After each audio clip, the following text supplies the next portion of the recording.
సేవకి ప్రతినిధి ఎవరో తెలుసా? హనుమ.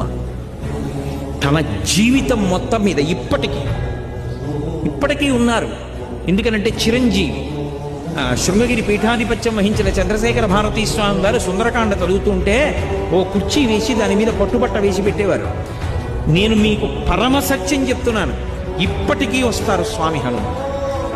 ప్రత్యక్షంగా నేను ఎన్నో సందర్భాల్లో అనుభవాన్ని పొందాను. అది నా గొప్ప కాదు, రామాయణం గొప్పతనం. వచ్చి తీరుతారు హనుమ. ఎంత వస్తారంటే రామనామం చెప్తే చాలు వచ్చి కూర్చుంటారు. ఆయన వచ్చారంటే బ్రతుకుతారు. తన కోసమా 100 యోజనముల సముద్రాన్ని దాటి వెళ్ళారు?